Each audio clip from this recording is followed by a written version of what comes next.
You're listening to Fit Girl, your guide to getting in shape, the podcast dedicated to helping you separate fact from fiction in fitness. For more details about this podcast and other episodes, visit fitgirlpodcast.com. This is podcast episode number 284. In this episode, it's all about three. Call it a fitness triple whammy. We're going to discuss the only 3 exercises you need to lose weight, gain strength, and tighten your body. We're going to talk about 3 vital meal components you may be missing and 3 things you can do right now to see drastic changes in your body and mind. So first of all, just a quick update. Yes, it's been a very long time. I have a lot of things going on, but I have also not been able to quite get the right system for doing the podcasts exactly the way I like to. So it's taken me a while to work out some of the logistics of that, and I think I've got it down. I've actually got a couple of episodes already prepared, so I think I'm finally getting ahead of the game. I didn't want to just kind of be sporadic. I wanted to make sure that I could post regularly on the podcast again. And I think we're at that stage. I've also started expanding my YouTube channel. You can find that at YouTube at Fitness Makeover. And what I've done there is added some of the classes that I've been teaching because I was kind of overloaded this last year with the amount of classes. Now, not all of them were recorded perfectly to put up there, but there's a few of them there to get an idea or at least just to follow along. And I was just kind of testing a lot of stuff out, but some of the members like to be able to do the classes even when they're not having classes regularly. Trying to get that into a regular posting along with these podcasts. So you'll find several playlists there. One of them being all the podcasts, and that is basically the audio version, but sometimes people like to leave the TV on and there's different clips that go through it. But I'm also going to take some of these discussions or some of the topics that we're talking about in this episode, and I have some videos that are made to give you some more information, but also some people are not so audio oriented as far as doing podcasts that way. They prefer to see things on YouTube or at least listen to them. Whatever the case may be, I'm just trying to really expand the multimedia format. So please check that out. And of course, you know the whole like, subscribe, all that kind of stuff, but whatever. So I'm trying to coordinate the podcast with the YouTube channel and some of the YouTube videos and some of the YouTube shorts. And hopefully both will complement each other and some will be an extension of the different topics that we'll be talking about on the podcast. And some of the things on the channel will be completely different.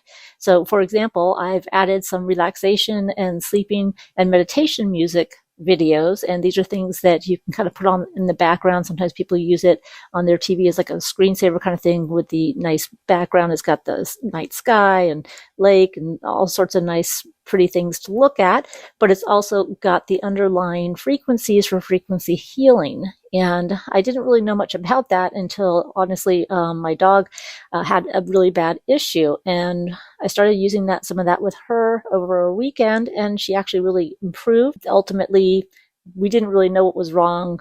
She possibly had some sort of brain tumor. But anyways, she got an extra year out of life, and we had a great time together. And I really do think that the frequency healing helped her a lot. So I was researching that and looking at all the different ways that it can be used. So I made some of those and stuck them on the channel. So hopefully you can benefit from those as well. I've also been working on consolidating all of the websites as always. This time I think I actually have gotten it that way. It's over on a platform called Podia, and I'll put some links on that and explain more of that in a future episode, because that is where we're going to have the entire Fitness Makeover program. And that program is actually going to be updated regularly because there is so much information that can be expanded on in that. It's a little bit of a shorter version than the usual ones I do in the seminars. So I really want to make sure that's getting updated regularly. And again, I'll do a separate episode just on that so it'll make more sense. There's a lot of information to get through on this podcast. So let's just dive right in with the training portion. So what are the best 3 exercises to transform your body? Now, we know there's many exercises that can change your body, and there are some that are definitely better than others.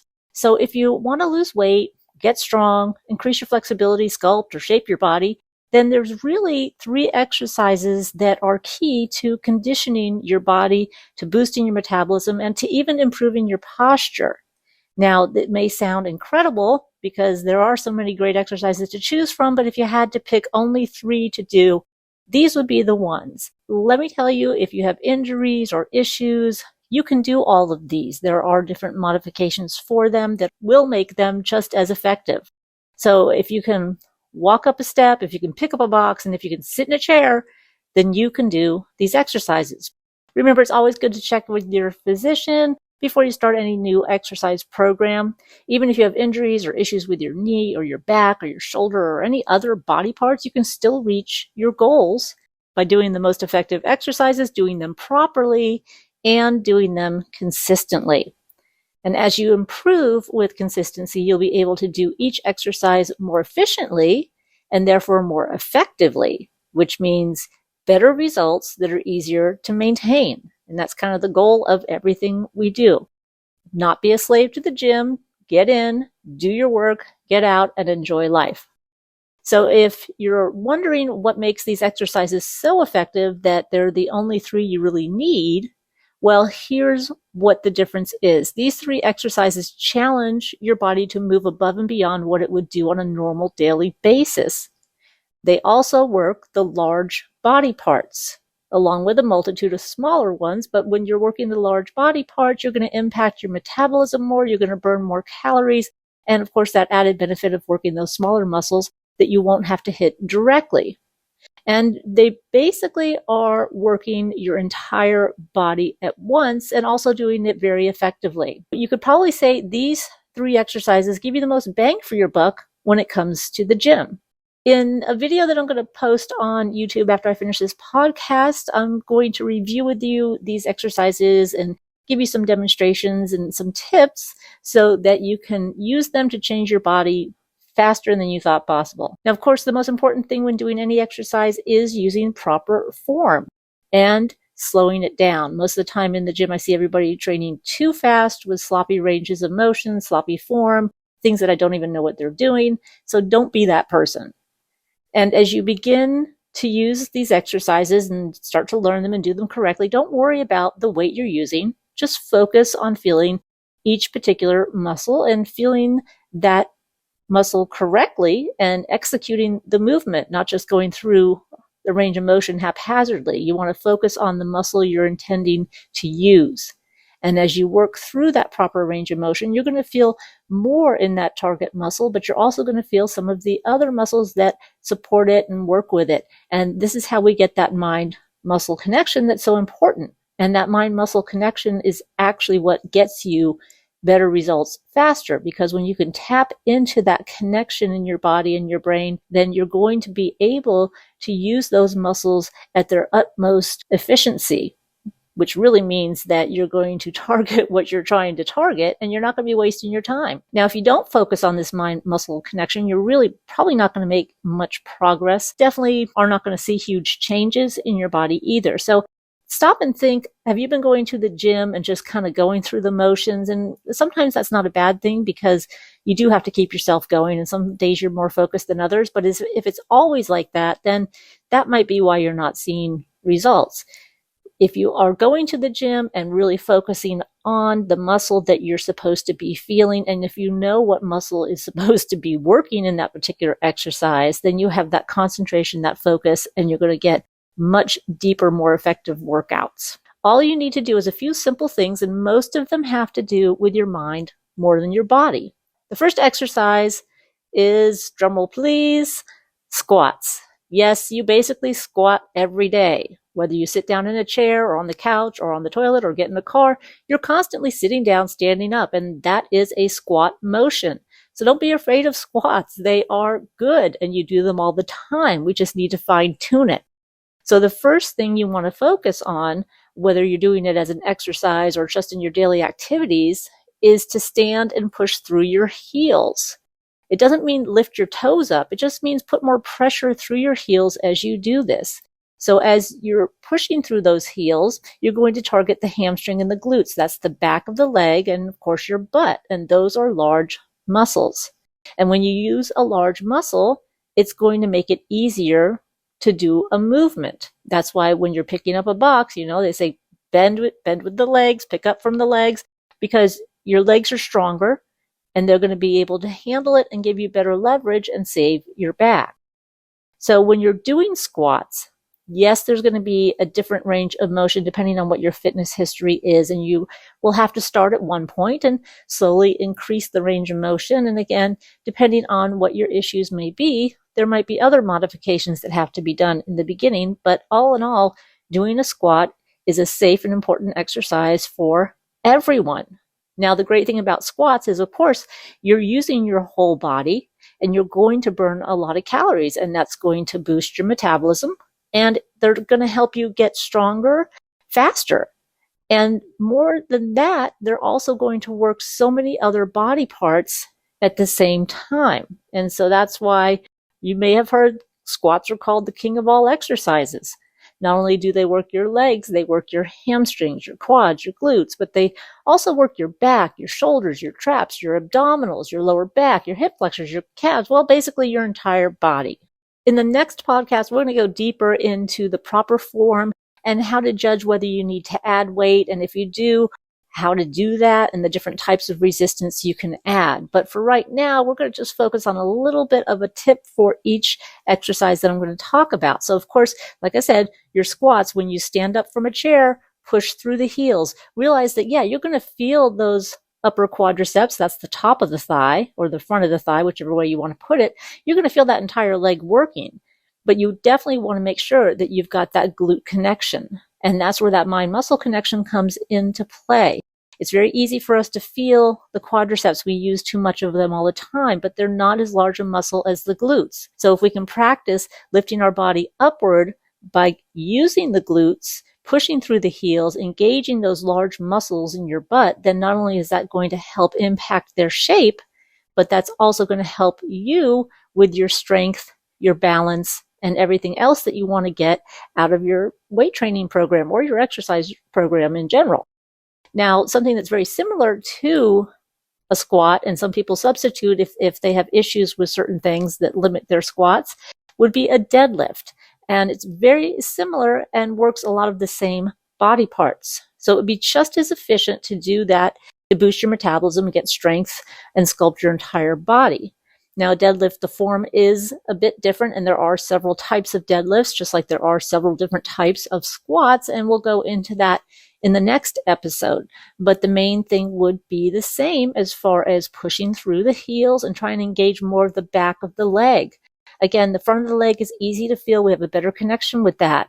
But the back of the leg, those are the two larger muscles, the hamstrings, the glutes, and of course there's other things that are smaller, but those two are the ones that most people are very weak in because they're not used to feeling them. So start focusing on that mind-muscle connection so that you can use the hamstrings, use the glutes, and that way you'll be able to target them better on every other exercise you do for your legs.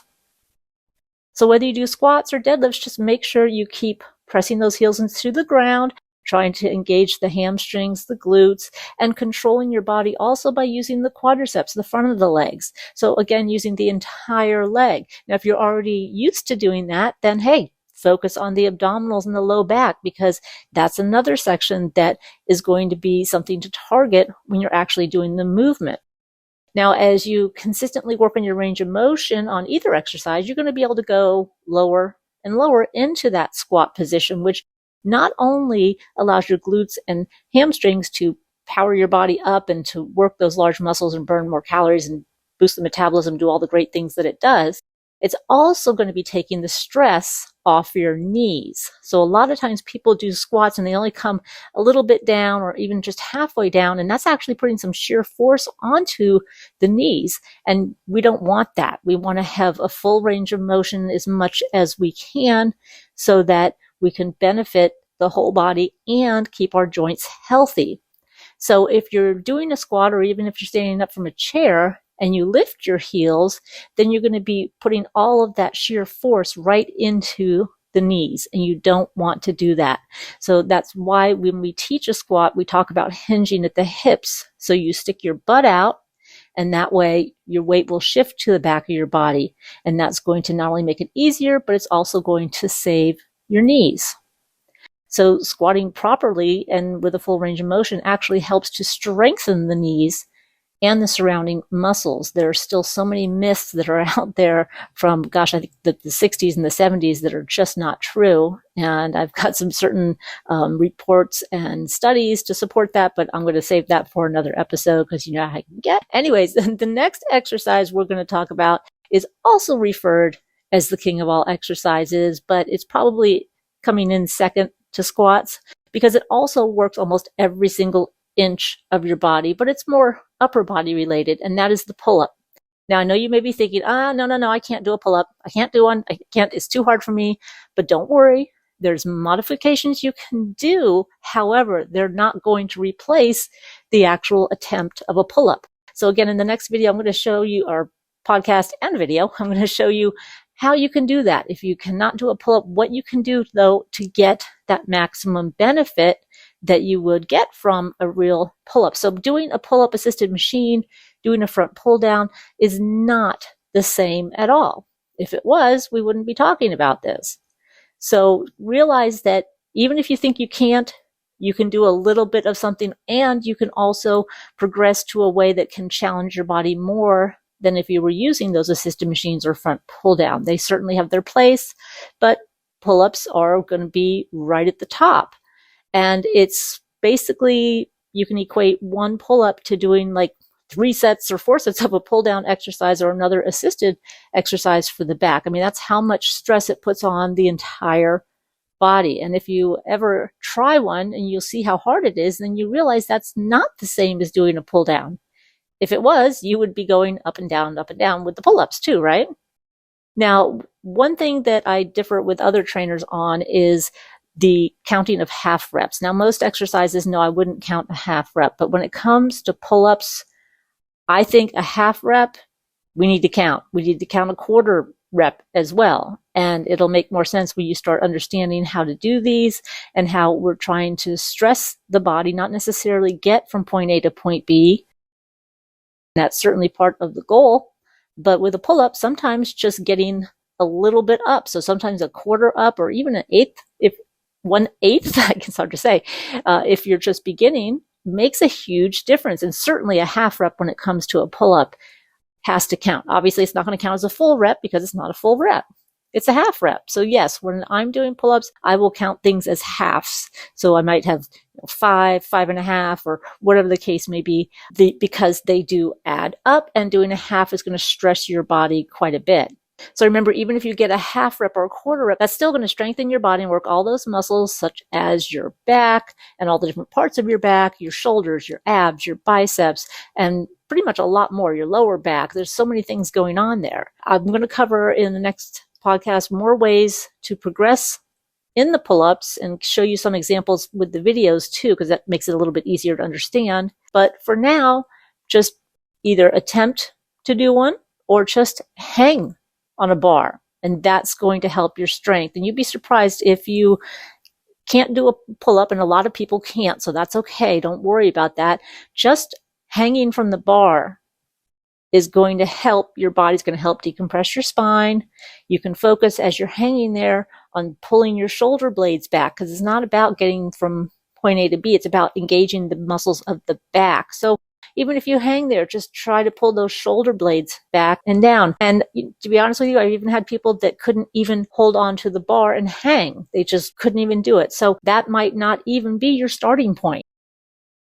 We may have to go to assisted pull-up machines and use some other different support apparatuses or apparati. I don't know. Anyways, other things to help you to get you to that point where you can actually hang. But again, that's what fitness is all about. It's progression, and it's getting stronger. It's getting better. It's challenging your body. And for sure, pull-ups are going to challenge your entire body. Now, pull-ups means that your hands are facing away from your body, and usually they're wide, about shoulder width. Chin-ups is a whole different exercise, okay? Chin-ups tend to be more shoulders and biceps, so they're not going to be on the same level as a pull-up. And a chin-up, in case you're wondering, is where you have your hands facing you. They're usually much closer grip, and you might be able to hang in that chin-up position. But again, eventually we want to get you back over with a wider grip, hands facing away from you, and holding in that pull-up type stance, I guess you would call it. Now, the most important thing, whether you're doing a pull-up or any back exercise, is to feel your back working. And that's the problem with the back is that your arms assist, but it's way too easy to use only your arms and not your back, and maybe get a little squeeze in the back at the end range of motion, but that's not what you want. You want to initiate your movements from the back. And that's kind of hard to do too with the pull-ups when you're beginning, because yes, let's face it, even though I just said 10 times that your goal is not to get from point A to point B, that's all your brain thinks, is to get you from here to the bar. And it really should be, if you're already doing pull-ups, it shouldn't be getting your chin over the bar. It's getting your chest to the bar. So if anything, you should lean back a little bit, almost like the form for a front pull down. But then going back to, if you can't do them yet, then we're going to focus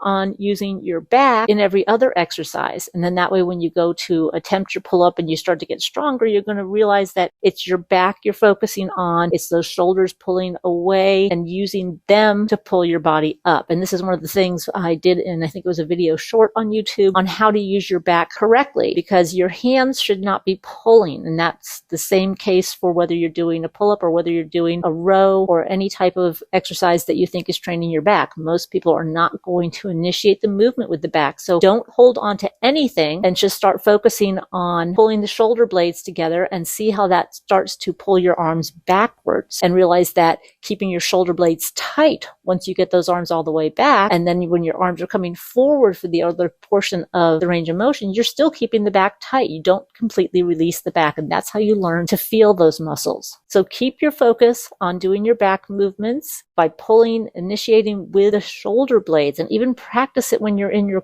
car. And you can do that by taking your upper arm and just pushing it back into the seat. And I say upper arm, I mean the top of the shoulder. A lot of times people focus on the elbows, and that's not going to really make you feel your back as much as if you put your shoulders all the way back. So think about sitting up really straight and almost trying to get the top of your shoulders to the back of the seat. And of course, the car or a chair or anything like that is really helpful to give you something to press against. It makes it a little bit easier to feel. Now, of all the muscles, your back is definitely going to be the hardest one to get that mind muscle connection. So that's why you want to work on it whenever you can. And that's why doing it in the car is a great way, because you know what, you're driving, you're sitting, let's face it, we're not going to be real productive. So focus on that. Focus on getting those shoulders back, on feeling the shoulder blades squeeze, and then on pulling. We always talk about pull the shoulders away from the ears. Get that feeling and engagement through the back. And that way, once you get to the gym, you're going to be that much more focused and stronger, and really see the difference that training your back properly can do for you. Besides your back being such a big muscle, it's going to burn a lot of calories. It's going to work a lot of smaller body parts. It's going to boost your metabolism. It's also the key to your posture. And as we know, if you've got good posture, you're automatically going to look thinner, because when you stand up tall, your waist gets smaller automatically. So your back is very important to train, and train correctly. Now, remember that whenever you have added muscle, whether it's from squats or from pull-ups or from whatever exercise you're doing, you're burning more calories at rest. So that lean muscle, you might not see to the naked eye, but it is burning more calories while you're sitting there doing nothing. And that is definitely the key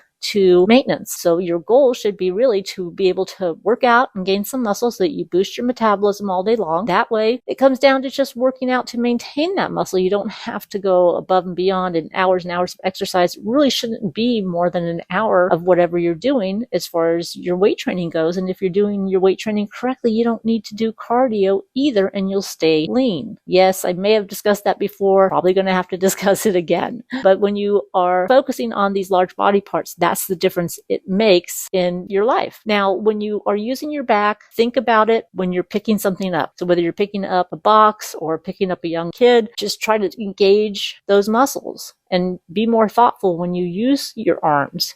When you reach to grab something, can you pull back with that shoulder blade on that one arm, and really think about feeling along the spine, along the lower back, pulling in the abdominals as well. Now, when you go to make that effort towards starting the pull-ups, if you can barely move, that's okay, because you know what? Just holding there, we know, number one, you're going to get benefit. Number two, even if you barely budge, if you're focusing on engaging the shoulder blades and you're inhaling and exhaling and squeezing the abs, you're going to be getting the benefit in those muscles as well. So again, we'll get back into that next time on how the assisted pull-up machine may be okay for some people, but not as a mainstay. And it's only something to use as a transition to your real pull-ups, because everybody can do some form of them. And Again, that's where I think the video is going to be more helpful because you'll be able to see what I'm talking about when we talk about different types of pull-ups. So if you do begin to throw them in your routine, definitely keep track of them and keep track of if it's a quarter repetition or a half repetition, and make a notation if you do a modification, such as doing it horizontally or maybe at a different angle with your feet on the floor, whatever it takes to get that motion of pulling with the shoulder blades, or maybe use one of the rubber assistance bands to help pull yourself upward, whatever the case may be. The third exercise is also one that a lot of people think they cannot do. But once again, I'm going to tell you and I'm going to show you with a video how you can do it no matter what your age is or what your fitness history is. So as soon as I say the word, don't freak out and think that you can't do that. All right, here we go. It's plyometrics. Now, plyometrics is jumping. And you might just be thinking, well, I can't jump. That's a lot of impact. It's not good for me. And yes, plyometric is jumping, but it's also explosive movements. In some of the videos that I've done in some of the different packages that were on my website, we did do some of this plyometric exercise without the actual jumping. So there was also, I think, on YouTube a video, and actually there was also in the podcast about how to do explosive movements without impact. So I forgot that I had already done that, but it's always good to revisit it and review it. So there are exercises that you can do that are explosive, but you don't have to necessarily jump. Now, when you do jump, you are commanding your whole body to move through space. So that's going to have a large impact. The other thing, speaking of impact, is that when you land, you want to land on the heels and let your body absorb some of the impact. So that means if you're doing a jump squat, yes, you're going to jump up, but when you come down, you're not going to just stop with straight legs. You're going to continue until your butt goes back down towards a squat. So it might not be a full squat, but you just use your body to absorb some of that impact. And that way you're not going to hurt yourself.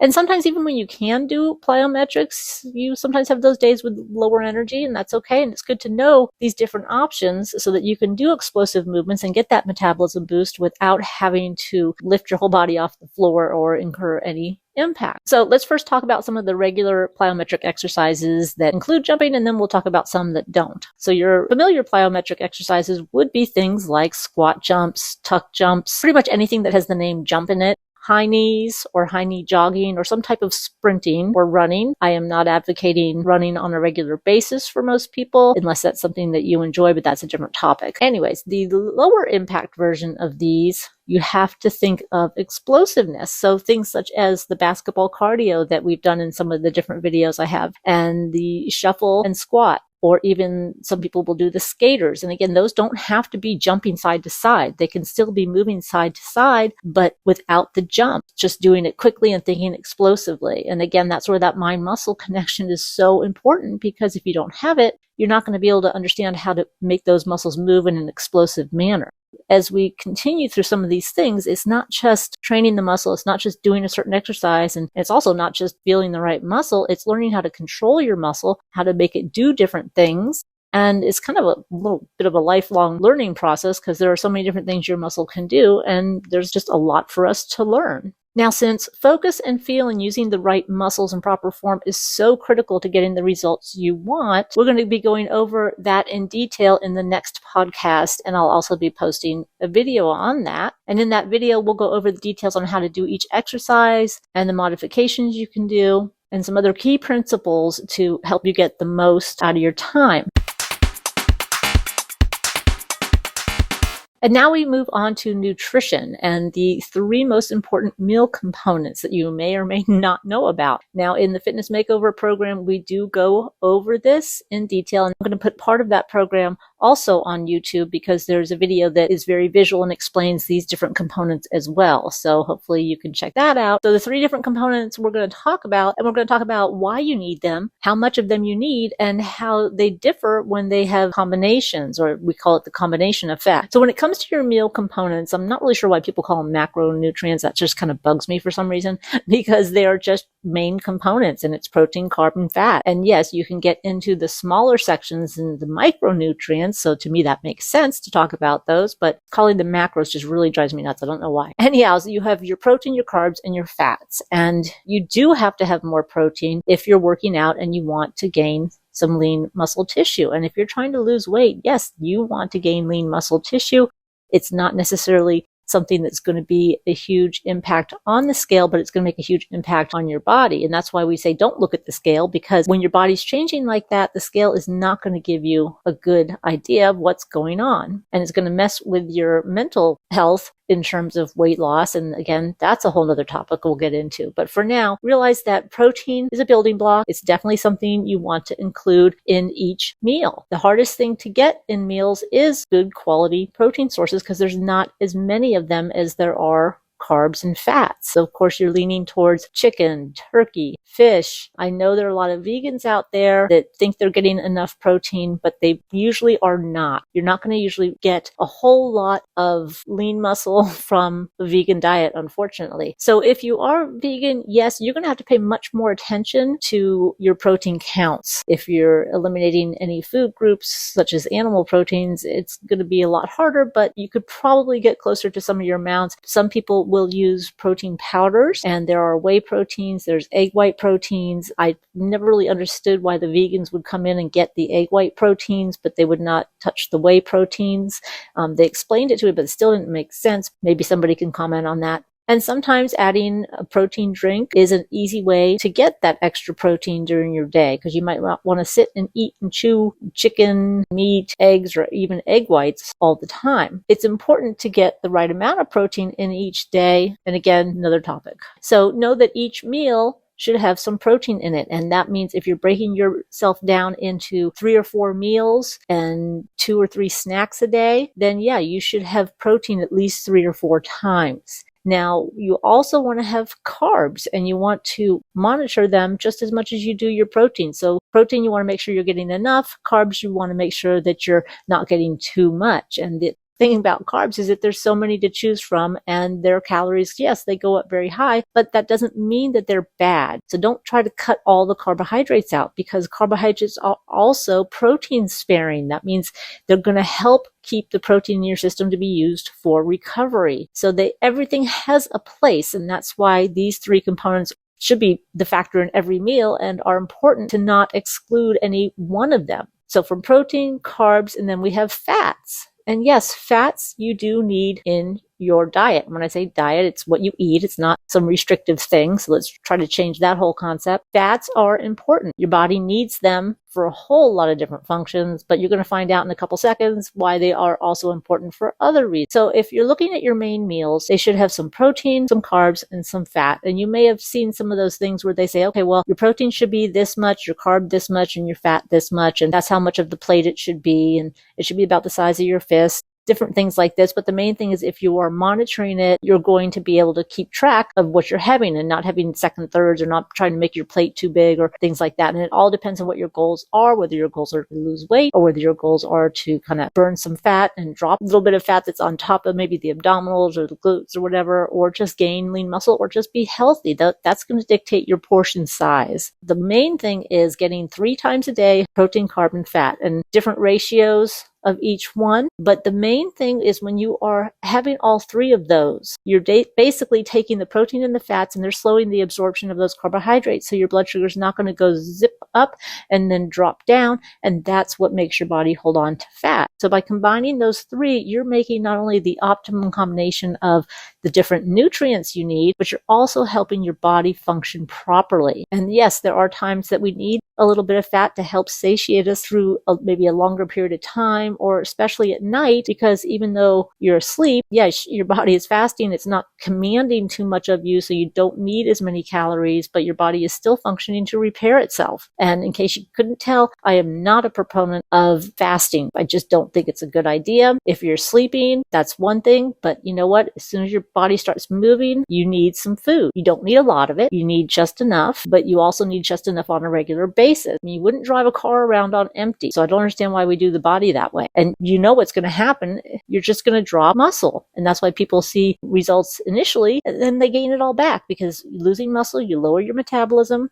Then you eat something else, then that's going to get gained as fat more easily, and you're just perpetuating the whole cycle. So by doing something that's reasonable and consistent, you're going to be able to keep better results. It may not be as fast as some of these other things, but it's going to be much more healthy and long term. One thing to consider when you're talking about these meals that you're putting together, if you're earlier in the day, yeah, you're going to need more carbs because you have more activity going on, especially if your workout is going to be in the afternoon. Then in the evening, yeah, you don't need as many carbs. Okay. You're not going to be as active. So you can have a little bit more fats, just again to satiate you through that whole time that you're sleeping. It doesn't mean you gorge on them. It just means that if you were to look at your 3 meals, and hopefully it would be more than that, but let's say 3 meals, then your first one would have a little bit of protein, a little bit of fat, and probably the larger portion of carb. Your middle of the day is going to have more protein, a little bit of carb, a little bit of fat, a little more equal in those two. And then your evening is going to be a little bit higher in fat, then protein, and then very low in carb. And that's would be a great structure for anyone trying to get in shape, lose weight. And again, your progress is going to be dictated by what your parameters are. If you are 200 pounds and you need to lose 20 pounds, then you're going to have to work through a different system than somebody who's 120 pounds and wants to get lean or build muscle. So those nutrients are going to be different, but the concept is the same as far as having those 3 components in your meals. It's just how much you're going to have of which one. And the thing to remember is that we're really made to go every maybe 5-6 hours at the most before we eat something. And it doesn't have to be a full meal. So that's why we usually go breakfast, snack, lunch, snack, dinner, maybe another snack, especially that time between lunch and dinner. When you start to fall asleep, that's the time that you need some protein, maybe even a little bit of fat. But basically, if you're keeping yourself on that schedule of eating, you're not going to get tired and you're not going to get any cravings. And that's where most people run into problems with cravings, is that they exclude a whole nutrient or a whole component from a meal. They go no carbs all day long. And then of course their body's craving the carbs. It needs it for recovery. It needs it for energy. And then at night they pig out and they wonder why. It's because you're depriving yourself, your body that needs these things, and it's trying to make up for that lost time. So if you find yourself craving things, you're probably not eating on a regular schedule. So again, a little bit of food here, a little bit of food there, your 3 main meals, you factor all of that in. Consistency is going to be important, not only in your training, but also in your nutrition. So again, I'm taking one of the videos from the Fitness Makeover program itself on these components, and I'm going to go ahead and put that up on YouTube so you can check that out at Fitness Makeover. Now, mindset and motivation go hand in hand, and we tend to forget that. We think that there's some mysterious thing motivation is, because I don't know what it is. How do I get it? And where is it? Basically, motivation comes from knowing why you're doing what you're doing, and a lot of times that comes from having a goal. But for now, let's focus just on 3 things that you can do right now to start changing the path and changing your body. So the first thing you can do right now that you're completely in control of is have a plan for your workout. That means know what you're going to be doing, when, and how. So for example, if your days to work out are Monday, Wednesday, Friday, then that's it. Those are your days. You're committing yourself to those days. If you don't have that already set in your head, then you're not going to be motivated because there's no urgency. So pick your days, pick your times, and then know what you're going to do. So again, that's why people make progress with trainers, because they give them the plan to follow. So whether you're working one-on-one with somebody or whether you have an online program where they send you the workouts, having some sort of plan when you walk in the gym is going to make all the difference. Otherwise, you're just going to be kind of haphazard, a little of this, a little of that, and you're not going to get anywhere. It's kind of like driving around in circles where you're trying to go somewhere. You don't know where you're going, you're never going to get anywhere. Now, the second thing you can do is also have a plan for your meals. That means your meals and your snacks. So your plan would also include your what, when, and how. What are you going to eat? When are you going to eat it? What is your timing? How would probably be not how to eat it, but how to prepare it. Are you going to be running to the gym after work? So you want to have maybe a protein bar and you're not going to sit down and have a whole meal. Do you work out in the morning? Maybe you need to have that snack before you work out and then your bigger meal after. Or maybe you're still rushing to work or something. You're going to have to get a protein shake or a smoothie that's got some fruit in it for your carbs. So these are all different things, again, having to do with planning. You've heard the saying, if you fail to plan, you plan to fail. And that's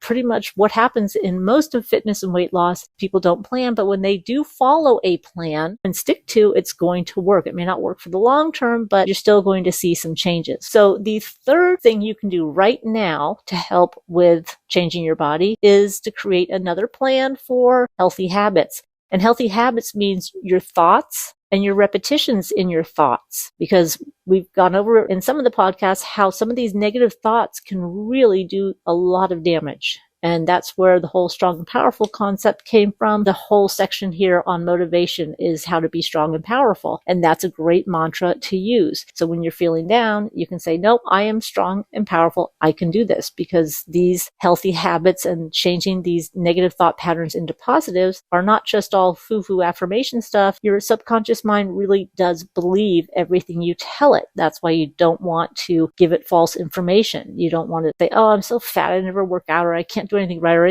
that kind of stuff. You change all of that. As soon as it comes in your head, you can change it and say, you know what? I can do this. I go to the gym on these days. I eat these kind of foods. I support myself. I support my health. I am important. And all of this is repetition and replacing anything that pops in negatively with a positive. And only you can do that, because you're the only one inside your head. So don't just think that fitness is about your workouts and your nutrition, because it's about what goes on inside your head. If that wasn't important, it wouldn't be a major section here in this podcast for so many years. And it also wouldn't be an issue for people to get in shape. See, the thing is that people don't get in shape not because they're always doing the wrong workout or screwing up the diet or those kind of things. It's because they don't have the mindset to support themselves to get where they want to go. So if you could have not so great plan and not so great nutrition, but your mindset alone can help change your body faster than having just one component. So that's why it's so important. Your mindset's going to support you eating healthy foods. Your mindset